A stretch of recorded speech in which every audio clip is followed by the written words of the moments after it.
मित्रों, जब हम बात धर्म, अर्थ और काम, मोक्ष की बात करते हैं तो हमें यह जानने की आवश्यकता है कि धर्म और साथ में कम्युनिज्म क्या है।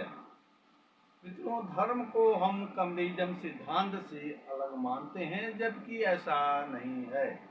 धर्म, अर्थ, काम और मोक्ष तीनों पुरुषार्थ हैं और इसी में कम्युनिज्म भी जुड़ा हुआ है, क्योंकि कम्युनिस्ट लोग गुरु परंपरा को कम मानते हैं। इस कारण हम पुनः उनसे निवेदन करते हैं कि कम्युनिज्म के लोग मानने वाले भी लोग गुरु परंपरा को समझें और यह समझें कि धर्म, अर्थ और काम, मुक्त या चारों पुरुषार्थ एक दूसरे से जुड़ा है। भारत के कम्युनिज्म के लोग धर्म, अर्थ, काम और मोक्ष के माध्यम से जुड़ करके हमें यह ज्ञान दिए हैं कि धर्म, अर्थ और काम और मोक्ष चारों पुरुषार्थ पिता और पुत्र के समान है। तो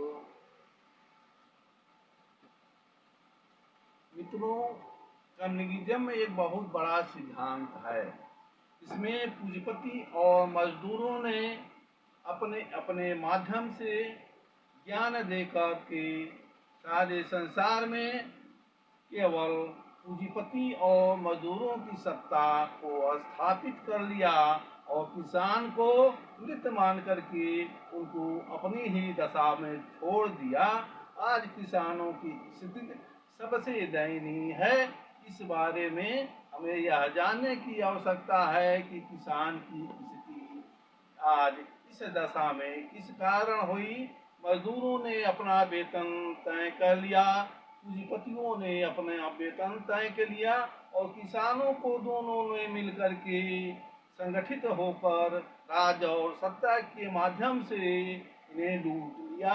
आज सबसे दयनीय स्थिति जी रहा है तो किसान जी रहा है।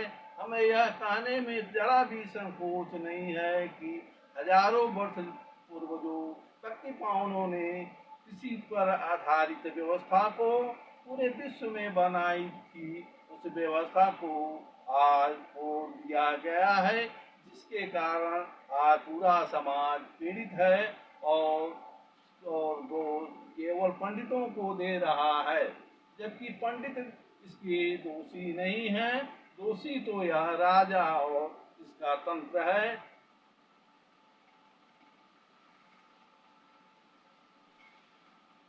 राजा व उसका तंत्र है जिन्होंने किसानों को लूटा। राजा का भी इस तंत्र में बहुत बड़ा हिस्सा है। मित्रों, किसान की स्थिति उसके पुत्र पर निर्भर है।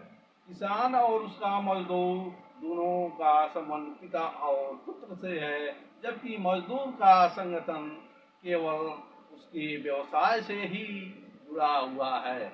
मित्रों, हमारे भी संबंध में आप जान लें कि हम खुद भी पिता और पुत्र के रूप में प्रकट हैं।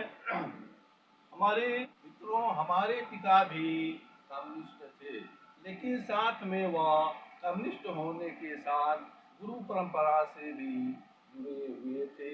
हम कम्युनिस्ट के साथ, गुरु परंपरा के साथ धर्मनिष्ठ भी हैं। हम केवल कम्युनिस्ट नहीं हो सकते, कारण कि अगर हम कम्युनिस्ट हो जाएं तो धर्म की रक्षा कौन करेगा।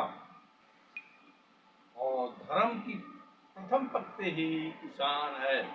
भारत का किसान तो वह किसान है जिन्होंने राजा जनक के रूप में कंधे पर हल रख करके संपूर्ण जनकपुर में राज्य किया है। हम जनक के परंपरा के मानने वाले लोग हैं। इस कारण हम जनक नंदनी सीता की सम्मान की भी रक्षा करने वाले लोग हैं। जबकि कम्युनिस्ट के लोगों के बारे में हम आपसे कहना चाहते हैं, यह दोनों लोग पिता पुत्र के संबंधों को भी तोड़ने वाले हैं। पिता और पुत्र का संबंध परमात्मा ने ही बनाया है और परमात्मा ने ही पिता और पुत्र दोनों के रूप में प्रकट होकर के इन संपूर्ण जगत को चलाया है। हमें अगले वीडियो में आगे हम तमाम चीज़ों को आपके सामने रखेंगे, क्योंकि हमारे पास अभी वह गति नहीं है इसी गति में हम बोलना चाहते हैं। इस कारण हम देश में तमाम प्रेत और अवरोधक के रूप में आप जो हमारी वाणी को देख रहे हैं, हम तमाम व्यवधान के बाद अपनी वाणी को भी देख लगाना चाह रहे हैं।